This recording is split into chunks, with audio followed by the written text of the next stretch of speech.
17세기 프랑스의 철학자 데카르트는 방법소설이라고 하는 유명한 책을 썼습니다. 방법소설이라는 책은 이성을 올바르게 사용하여 학문에서 참된 지식을 발견하는 방법입니다. 그러니까 이성을 잘 활용해서 학문에 적용해서 어떤 결과를 얻는 그런 방법이 방법소설의 내용입니다. 데카르트가 방법소설에서 이런 말을 했습니다. 내가 지금까지 옳다고 생각하여 받아들인 견해에 관하여는 한번 그것을 깨끗이 버린 다음 좀 더 좋은 견해를 채택하거나 혹은 전과 같은 견해라도 이성의 기준에 비추어 바로잡은 후 다시 받아들이거나 하는 것이 제일 좋다는 것을 절실히 느꼈다. 그리고 이러한 방법을 통하여 나는 낡은 토대 위에 집을 세운 경우보다도 또 내가 어렸을 적에 배운 원리들이 참된 것인지 한 번도 음미해보지 않고 의지하는 경우보다는 내 생활을 훨씬 더 잘 가누어 갈 수 있으리라고 굳게 믿었다. 데카르트는 우리의 이성이 학문을 연구하는 기준이라고 말했습니다. 학문에 있어서는 이성을 기준으로 하는 데카르트의 방법이 설득력이 있습니다. 왜냐하면 우리가 어떤 학문을 하려고 할 때 감정을 가지고 할 수 있는 것이 아니고 우리의 이성을 가지고 학문을 할 수 있기 때문에 데카르트의 방법은 설득력이 있고 맞다고 생각합니다. 그러나 우리의 인생마저 이성의 기준으로 살 수는 없습니다. 우리의 인생은 이성의 방법이 아니라 믿음의 방법으로 살아가야 하기 때문입니다. 히브리서 11장 1절에 믿음은 바라는 것들의 실상이요 보이지 않는 것들의 증거라고 말씀했습니다. 믿음은 바라는 것들의 실상입니다. 그러기 때문에 어떤 사람이 믿음을 갖고 있다면은 앞으로 이루어질 바라는 것들의 실상을 이미 마음속에 간직하고 있기 때문에 그의 태도는 늘 긍정적입니다. 믿음이 있기 때문에 미래에 좋은 일이 일어날 것을 이미 바라는 그 실상이 마음속에 있기 때문에 그의 태도는 언제든지 그의 삶을 대하는 그의 태도는 언제나 긍정적입니다. 또한 보이지 않는 것들의 증거라고 했습니다. 그러니까 믿음은 아직 보이지 않지만 그 믿음 안에 이미 이루어질 것을 보고 있기 때문에 그의 태도는 언제나 기대하는 태도입니다. 그렇기 때문에 믿음을 가진 사람은 그의 미래에 대해서 언제나 긍정적이고 언제나 기대하면서 나아가기 때문에 그 사람은 성공의 가능성이 많습니다. 마음으로부터 이미 절망하고 나는 아무것도 안 될 거야. 2026년에 뭐 특별한 일이 나에게 일어나지 않을 거야. 기적 같은 일이 일어나지 않을 거야. 하는 그런 절망적인 생각을 갖고 있는 사람은 그런 사람에게는 기적 같은 일은 일어나지 않습니다. 그러나 믿음을 가진 사람 마음속에 2026년에 하나님이 내 인생에 기적을 주실 거야. 놀라운 일을 주실 거야. 하나님께서 축복해 주실 거야. 하나님께서 놀랍게 역사하실 거야. 그런 믿음을 가지고 출발하는 사람은 마음에 이미 긍정적이고 마음에 이미 기대를 하고 가기 때문에 그 사람은 성공의 가능성이 높은 것입니다. 성도 여러분, 2026년 믿음을 가지고 여러분의 인생을 출발하게 되시기를 바랍니다. 그래서 여러분 기적이 여러분의 인생에 나타나는 2026년 되시기를 주의 이름으로 축원합니다. 우리 오늘 본문 8절 말씀, 오늘 본문 8절 말씀을 한번 다시 읽겠습니다. 오늘 여호수아 3장 8절 말씀 같이 한번 읽겠습니다. 너는 언약궤를 맨 제사장들에게 명령하여 이르기를 너희가 요단 물가에 이르거든 요단에 들어서라 하라. 예.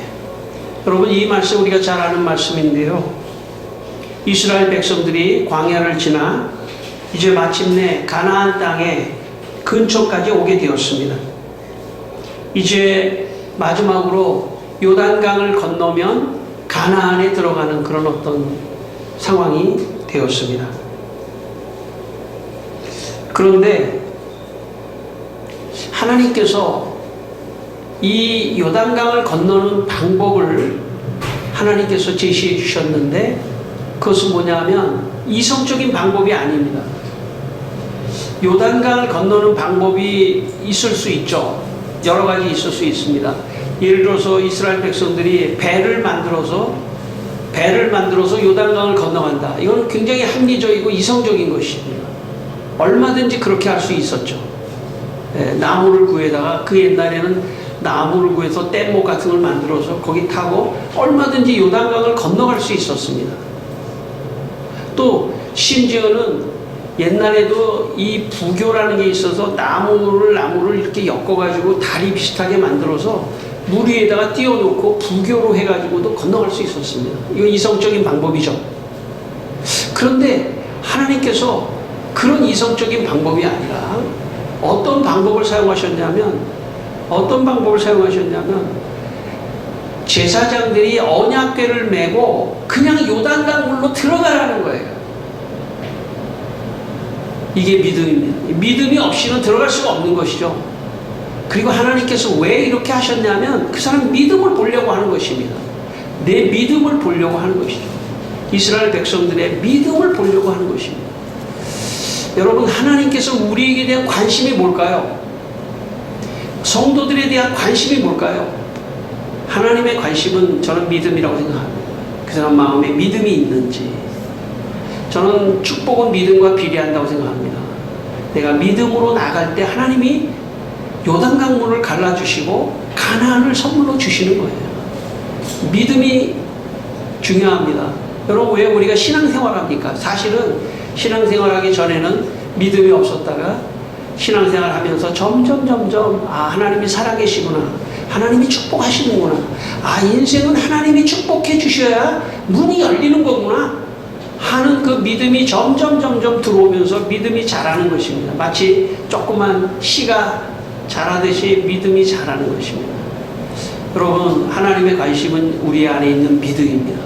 오늘 2026년을 우리가 시작하면서 여러분 안에 하나님께서 믿음을 주시기를 바라고, 또 그 믿음이 자라서 정말 믿음의 사람이 되시기를 바랍니다. 그래서 하나님이 준비한 축복을 다 받는 여러분 되시기를 주의 이름으로 축원합니다. 제가 이틀 전에 은행에 가서 은행 업무를 보게 되었습니다. 한 40대 초반에 보니까 이 팀장이라고 이렇게 앞에 써 있었는데, 한 40대 초반에 은행원 여자분이 에게 제가 교회 서류를 내놓았습니다. 그랬더니 그 은행원 여자분이 저를 보면서 질문했습니다. 목사님이세요? 네, 목사입니다. 그랬더니 갑자기 그 은행 직원 여자분이 눈에 눈물이 핑 도는 거예요. 그래서 눈물을 막 흘리는 거예요. 막 눈물을 닦는 거예요. 제가 당황했습니다. 은행 많이 다녔지만 은행원 여자분이 제 앞에서 눈물을 흘리는 적은 한 번도 없었기 때문에 이분이 눈물을 막 흘리면서 목사님 저를 위해서 기도해 주십시오 그러던 거예요. 그러면서 그 여자분이 하는 말이 이번에 진급이 돼서 떨어졌다는 거예요. 마음이 너무 아프다는 거예요. 저는 거기 그런 업무의 상황을 잘 모르기 때문에 말씀을 듣고 있는 우리 분 중에는 또 그에 관계돼서 일했던 분도 계시고 그래서 잘 아시겠지만은 너무 마음이 아팠나 봐요. 자기 진급을 해야 되는데 진급에서 떨어졌다는 거예요. 그러더니 자기가 지금 업무를 막 처리할 테니까 목사님 신경 쓰지 말고 그 자리에서 저 기도해 달라는 거예요. 눈을 감고. 근데 또 그렇게 말을 했는데 제가 기도를 안 할 수가 없더라고요. 그렇다고 뭐 큰 소리로 기도하는 게 아니라 혼자 기도해 달라고. 그분은 목사님 여기 업무 신경 쓰지 마세요. 제가 다 알아서 할 테니까 잠깐 기도해 주세요. 그래서 제가 기도를 했습니다. 눈을 감고 눈을 떴습니다. 그리고 그 여자분에게 제가 질문을 했습니다. 혹시 교회를 다니시나요? 교회를 안 다닌대요. 그래서 제가 말했습니다.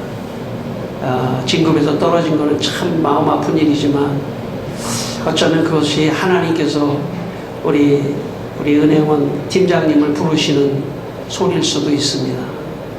하나님이 부르시는 소리일 수도 있습니다. 집에서 가까운 교회에 나가십시오. 앞으로 하나님께서 더 큰 축복을 주시려고 그렇게 하신 것일 것입니다. 하고 제가 위로를 해드렸습니다. 제가 나오는데 은혜원이 어디 일어나서 막 인사하는 사람이 어디 있습니까?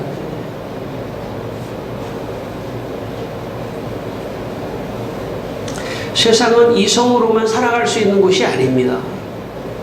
내 이성으로, 내 계획으로, 내 노력으로 무엇인가 하다가 인생의 어떤 큰 역경 앞에 부딪히는 게 인생입니다. 한 번이 아니라 여러 번. 인생은 내 이성을 가지고 나가다가는 언제나 부딪히는 것입니다. 그렇다고 이성을 가지고 나가지 말라는 그런 뜻은 아닙니다. 이성을 가지고 나간다 할지라도 언제나 우리는 믿음의 방법으로 살아가야 합니다. 어쩌면 제가 볼 때 그 여자 은행원 분이 저에게 기도를 해달라고 하는 것은 그분은 알지 못하지만 본능적으로 그분의 영적인 마음에 이성의 방법으로는 안 되는구나. 믿음의 방법을 구한 것입니다. 기도해 달라는 말이. 성도 여러분, 지금까지 여러분, 우리는 뭐 인생을 살면서 여러 가지 것들을 만나지만 모든 것을 만날 때 믿음의 방법으로 나아가야 합니다. 믿음의 방법으로 나아갈 때 문제가 해결되고 또 역사가 일어나게 될 것입니다. 제가 그 은혜원에게 어느 교회 하나를 우리 교회를 오라고 그러진 않고 어느 교회를 또 추천하면서 거기 가서 제가 잘 아는 교회 거기 가서 이원호 목사님 추천받아서 왔다고 그러라고 내가 그러니까 너무 좋아하는 거예요. 어쩌면 하나님이 부르시는 때일지도 모릅니다. 무엇이 잘못됐다든지 그게 문제가 아니에요. 그걸 통해서 하나님이 말씀하시는 것입니다. 그리고 그걸 통해서 하나님이 우리 안에 믿음을 심어주시고 믿음으로 살아가야 되는구나 하는 그런 은혜를 갖게 되기를 바랍니다. 제가 볼 때 가장 지혜로운 사람은 인생에서 믿음의 방법으로 계속 살아가는 거예요. 그래서 위기를 잘 피해 나가는 것입니다. 저는 우리 성도들이 그렇게 되기를 바랍니다. 여러분, 믿음의 방법으로 잘 살아나가서 위기를 피해서 축복을 받고 나아가시는 여러분 되시기를 바랍니다. 15절 말씀입니다. 15절 말씀, 오늘 본문의 15절 말씀 같이 한번 읽겠습니다. 요단이 곡식 거두는 시기에는 항상 언덕에 넘치더라. 궤를 맨 자들이 요단의 이름에 궤를 맨 제사장들의 발이 물가에 잠기자. 그러니까 지금 요단이 곡식 거두는 시기에는 항상 언덕에 넘쳤다라는 얘기 뭐냐면 물이 많았다는 뜻이에요. 그러니까 우리가 이렇게 생각할 수 있죠. 물이 조금 적으면 강이라도 얕은 강이라도 뭐 얼마든지 한 목까지 차면은 뭐 얼마든지 넘어갈 수 있겠지 뭐 이렇게 생각할 수도 있는데 그게 아니라 곡식 거두는 때에는 그 물이 언덕 위에까지 그러니까 굉장히 많이 찼기 때문에 물을 위에 푹 빠질 수밖에 없다는 거예요. 그럼에도 불구하고 궤를 메고 그 물로 들어설 수 있는 거냐 하는 거죠. 그 물로 들어서는 게 믿음입니다. 2026년에 강이 우리 앞에 있다고 봐야 돼요. 2026년에 강을 건너는 방법이 우리의 이성과 생각과 이것이 아니라 하나님의 믿음의 방법으로 그 물로 뛰어들어요. 여러분 잘 아시는 대로 여러분 베드로가 예수님이 배에 있으셨는데 물 위로 걸어오시니까 예수님께서 베드로가 주님 나로 물 위로 걸어가게 하십시오 라고 하지 않습니까? 그래서 베드로가 물 위로 뛰어내리는 이야기가 있죠. 여러분, 그것은 베드로의 믿음입니다. 믿음으로 가는 것이죠. 믿음으로 뛰어내리는 거예요. 물 위로 뛰어내리는 거예요. 2026년에 두려워할 거 없습니다. 염려할 거 없습니다. 여러분 앞에 강이 있더라도 믿음의 방법으로 하나님을 믿고 건너가면 된다라고 하는 믿음을 가지고 건너가시면 돼요. 걱정할 거 없어요. 모든 거 하나님께 맡기고 믿음의 강으로 건너가는 것입니다. 결과는 모든 게 좋습니다. 믿음으로 가는 모든 길의 결과는 다 좋은 거예요. 어떤 것이든지 다 좋은 겁니다. 그러니까 믿음으로 안 가는 게 문제예요. 이성으로 가다가 믿음으로 가지 않다가 얻은 것은 얻어도 실패고 잃어도 실패입니다. 그러나 믿음으로 가면서 믿음의 강으로 건너면은 모든 결과는 다 성공입니다. 모든 결과는 다 성공이에요.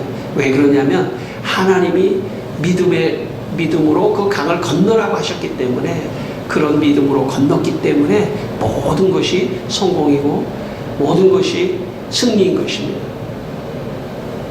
여러분 15절에 보면은 하나님께서 이 물이 엄청나게 언덕까지 있었는데 여기를 건너가라고 그러잖아요.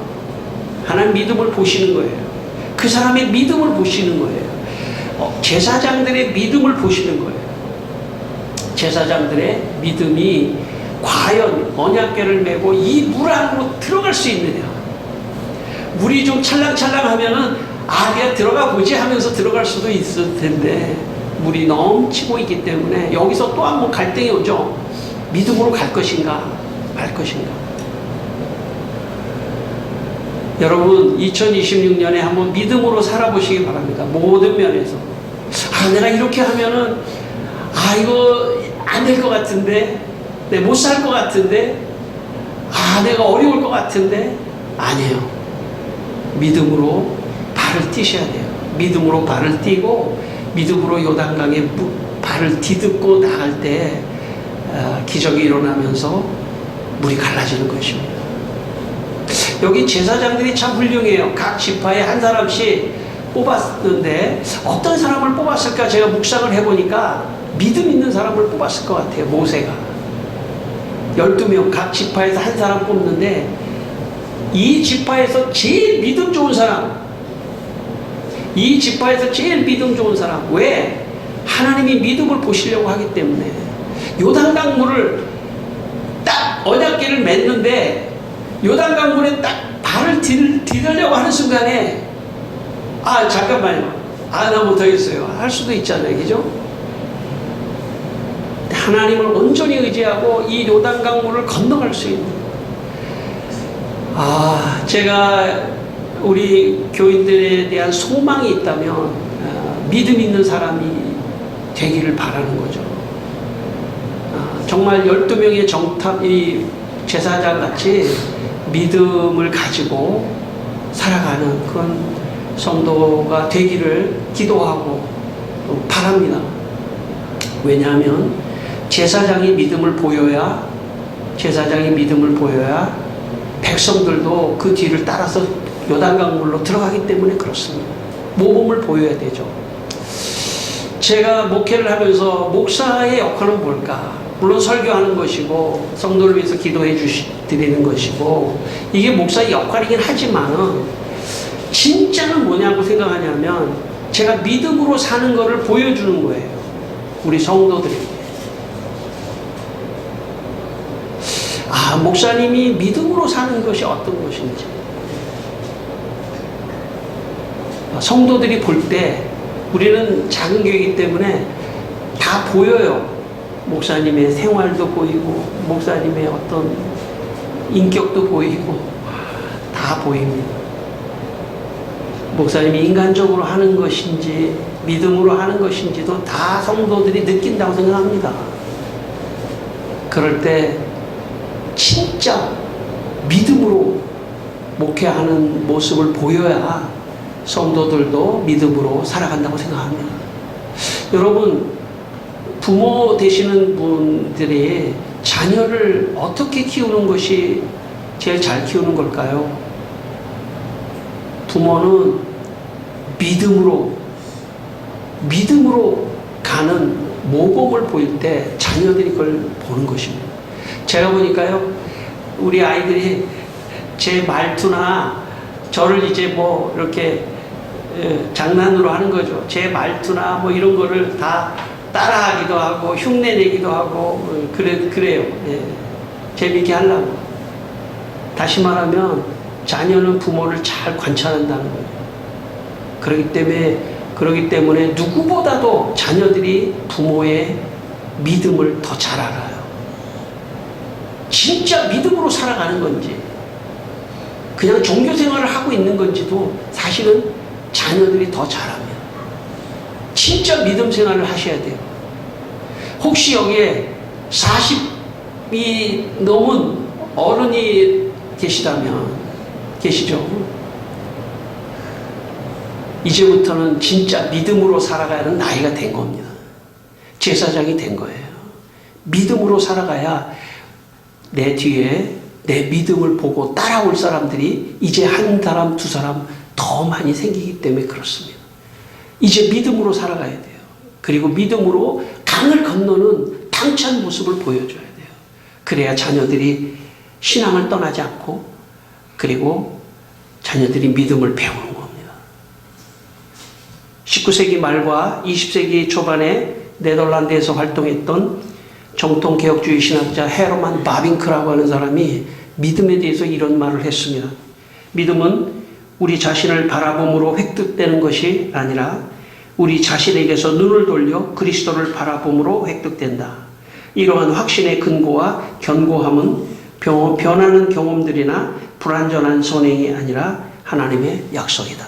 한마디로 말해서 믿음은 내가 획득하는 게 아니라는 거예요. 하나님이 그리스도가 우리에게 믿음을 주어야 된다는 거예요. 데살로니가 후서 3장 2절에 믿음은 모든 사람의 것이 아니니라고 말씀했습니다. 믿음은 하나님의 선물입니다. 그러므로 여러분 마음속에 지금 믿음이 있다면 하나님께서 선물을 받은 것입니다. 언약궤를 메고 요단강에 들어선 것도 하나님이 그들의 마음에 믿음을 주셨기 때문입니다.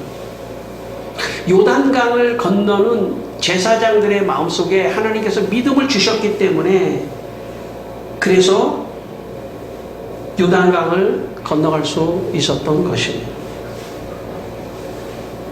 여러분 2026년 여러분 앞에 있는 강을 건너는 길은 믿음으로 건너는 것입니다. 믿음으로 2026년의 강을 건너가시길 바랍니다. 염려하지 마십시오. 여러분 앞에 기도의 제목이 있고 문제가 해결돼야 될 게 있지만 아무 걱정하지 마세요. 모든 것을 다 주님께 맡기고 믿음으로 건너가는 것이 더 중요합니다. 믿음으로 건너가는 순간에 이미 성공한 겁니다. 마지막 16절을 읽겠습니다. 16절 말씀을 읽겠습니다. 마지막 16절 말씀 같이 읽겠습니다. 곧 위에서부터 흘러내리던 물이 그쳐서 사르다니에 가까운 매우 멀리 있는 아담 성읍 변두리에 일어나 한 곳에 쌓이고 아라바의 바다 여매로 향하여 흘러가는 물은 온전히 끊어지매 백성이 여리고 앞으로 바로 건널세. 예. 제사장들의 발이 물에 잠기자 물이 조금씩 끊어지기 시작했습니다. 위에서부터 흘러내리던 물이 그치고 또 아래로 내려가는 물이 또 쌓이고 해가지고 이 지금 건너가는 길이 조금씩 물이 이상한 현상을 나타내기 시작했습니다. 그리고 물이 갈라지기 시작했습니다. 예. 아마 백성들과 제사장들이 환호성을 쳤겠죠. 아마 그 장면을 우리가 상상해 본다면 여러분 어떻게 생각합니까? 정말 진짜 될까? 요단강 물을 밟고 갈 때 진짜 요단강이 갈라질까? 기적이 일어날까? 그런 마음을 가지고 밟았는데 조금씩 물이 갈라지는 걸 보면서 아마 백성들은 환호성을 쳤을 거예요. 그런데 제가 볼 때 그런 기적을 봤기 때문에 환호성을 치는 것도 있지만 더 중요한 것은 더 중요한 것은 우리가 지금 여기를 믿음으로 건너고 있다는 것에 이 사람들은 지금 더 환호성을 쳤을 거예요. 물이 갈라진 것도 환호성을 쳐야 되지만 우리가 이겼어, 우리가 승리했어, 우리가 그때 요단강 앞에서 머뭇거리고 못 건너겠다고 했다면 이런 기적은 일어나지 않았을 텐데, 우리가 그래도 믿음으로 여기를 밟고 건너는 우리의 믿음을 하나님께 보여서, 우리의 믿음을 하나님께 보여서 기쁜 겁니다. 여러분, 믿음을 하나님께 보여드리기를 바랍니다.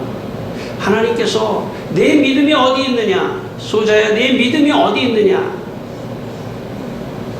제 인생의 믿음이 이거였습니다 라고 보여드릴 필요가 있어요. 하나님께. 여러분 잘 아시는 히브리서 11장 6절에 믿음이 없이는 하나님을 기쁘시게 하지 못하나니 하나님께 나아가는 자는 반드시 그가 계신 것과 또한 그가 자기를 찾는 자들에게 상 주시는 힘을 믿어야 할지니라. 예수님이요 공생애를 하시면서 사람들에게 요구했던 것은 내 믿음이 어디 있느냐, 너의 믿음대로 될지어다, 내 믿음대로 될지어다. 내 믿음이 어디 있느냐. 2026년에 여러분 하나님께 여러분의 믿음을 한번 보여주시기를 바랍니다. 아무도 모르죠. 그거는 여러분 각자만 알 수 있습니다. 어떤 일을 결정하려고 할 때, 어떤 일을 해나가려고 할 때 믿음으로 하자, 믿음으로 하자 하는 것은 하나님만 아십니다. 여러분 하나님 앞에 믿음을 보였던 이 제사장들과 백성들이 아마 요단강을 건너면서 너무 기뻐했을 거예요. 하나님, 우리가 믿음을 하나님께 보였습니다. 믿음을 보였습니다. 19세기 영국의 고아의 아버지 조지 밀러의 자서전에 보면 조지 밀러가 이렇게 쓰고 있습니다. 그 조지 밀러의 자서전 한 구절을 제가 읽겠습니다. 1850년 말에 대규모 증축 작업에서 지출이 연간 약 6천 파운드에 달했습니다. 이 금액을 매년 얻으려면 오직 우리는 기도와 믿음을 해야만 했습니다. 정기 구독자도 없고 모금 담당자도 없고 누구에게도 묻지 않고 보기에는 정말 큰 금액처럼 보였습니다. 하지만 계획된 확장 공사가 실제로 시행될 경우 비용은 6천 파운드가 아니라 1만 5천 파운드에 달하게 될 것입니다. 내 이성의 능력으로만 문제를 바라보았다면 불가능한 일이었습니다. 그러나 나는 주님만을 바라보았습니다. 나는 기부자들을 믿지 않았고 심지어 많은 돈을 기부한 기부자들조차도 믿지 않았습니다. 고아 사업을 대폭 확장하기 전까지 17년 동안 기관의 여러 목적을 위한 총 수입은 4만 파운드였습니다. 하지만 그 이후 단 10년 동안에만 약 15만 파운드가 들어왔습니다. 여러분 조지 밀러가 많은 고아들을 섬기고 키우고 또 건물을 많이 증축했다는 것만이 중요한 게 아닙니다. 그것도 중요한 일이지만 조지 밀러는 모든 것을 기도와 믿음으로 했다는 것이 역사에 임팩트, 영향력을 주었던 것입니다. 기도하고 믿음으로 나갈 때 하나님이 역사하는 것이고 하나님이 그것을 기뻐하는 것입니다. 그것을 보는 것입니다. 오늘 이 제사장들이 또 백성들이 이 강을 건널 때 그런 역사가 일어났던 것처럼 여러분에게도 2026년에 그런 역사가 일어나시기를 바랍니다. 마지막으로 제 예화 하나 하고 마치겠습니다. 제가 예수원에서 잊지 못할 한 장면이 있습니다. 어느 날 대천덕 신부님이 우리 수련생들을 몇 명을 10여 명을 데리고 높은 산 언덕 위에 야외 강의실이 있는데 돌로 쌓아놓은 강의실, 거기서 지금도 참 눈에 생생한데 그 밑에를 내려다보면 경치가 너무 좋은데요. 그리고 우리를 데리고 가서 신부님이 말씀하셨습니다. 자기가 신학교 교수이고 또 여러 가지 신앙생활을 했는데 하나님께서 어느 날 깊은 산골짜기에 들어가서 하나님만을 의지하며 믿음으로 사는 법을 너 스스로가 실험하라고 말씀하시더라는 거예요. 그래서 강원도 산 골짜기 1960년대에는 버스도 잘 다니지 않는 정말 하루에 한두 대 다니는 그런 깊은 산골에 들어가서 믿음으로 사는 그런 모습을 보이라고 말씀하셨다는 거예요. 그래서 이 산골짜기에 들어왔는데 사람들이 어떻게 알고 어마어마한 사람들이 와서 수련도 받고 그 중에 저도 그 중에 한 사람입니다. 하나님께서 자기에게 말씀하셨다는 거예요. 이 산골짜기를 갈라서 들어가서 거기서 하나님만을 의지하고 하나님이 공급해 주시고 하나님이 역사하시는 믿음의 방법으로 살아가는 것을 보여주라고 했다는 것이죠. 수만 명의 사람들이 그 산골짜기로 몰려 들어와서 신부님이 정말 믿음으로 사는 것을 보았습니다. 그 중에 하나를 이야기한다면 건물을 하나 져야 되는데 돌을 하나 개울에 가서 돌을 하나 주워다 놓고 돌 2개를 주워다 놓고 거기다가 시멘트를 발라 놓는데 시멘트가 더 이상 돈이 들어오지 않는 거예요. 놔뒀습니다. 그리고 기도하고 믿음으로 얼마든지 다른 사람에게 광고하고 도와달라고 부탁하고 얼마든지 펀드를 만들었을 수도 있었는데 그렇지 않고 하나씩 쌓았습니다. 대천동 신부의 멘토는 바로 조지 밀러입니다. 하나씩 쌓았습니다. 제가 수련을 할 때 이렇게 해서 어떻게 건물이 서겠나. 10수년이 지난 어느 날 가족을 데리고 예수원을 방문한 적이 있습니다. 바로 그 자리에 엄청난 건물이 서 있는 것을 목격했습니다. 건물이 섰다는 게 중요한 게 아니라 건물을 세우는 과정에 믿음으로 세우느냐가 더 중요합니다. 저는 교회도 마찬가지라고 생각합니다. 믿음으로 하나님이 세우는 그것을 목도해야 돼요.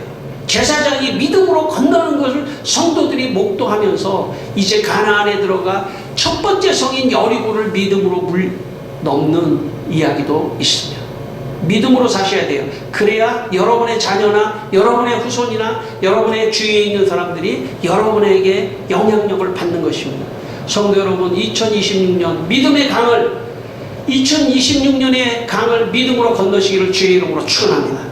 기도하겠습니다. 다 같이 한번 기도하겠습니다. 기도하실 때 하나님 2026년도의 강을 믿음으로 건너게 하여 주시옵소서. 주여, 부족하고 연약한 저희들에게 하나님 창원교회를 맡겨주셨는데 주여, 우리가 인간적으로 이 교회를 운영하지 않게 하여 주시고 주여 아버지 하나님 믿음으로 창원교회를 섬기며 하나님의 역사를 목도할 수 있게 도와주시옵소서. 제가 지난주에 안수기도 했는데 새해이기 때문에 안수기도 못 받으신 분에서 안수기도 하겠습니다.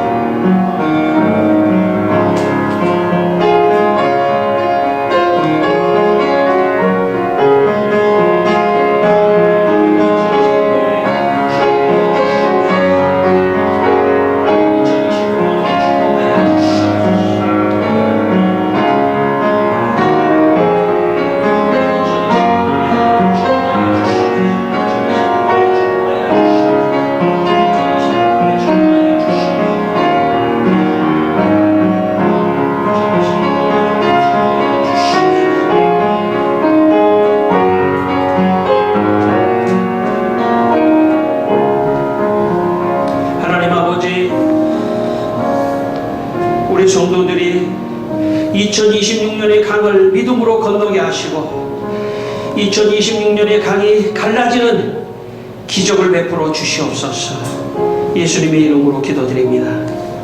아멘.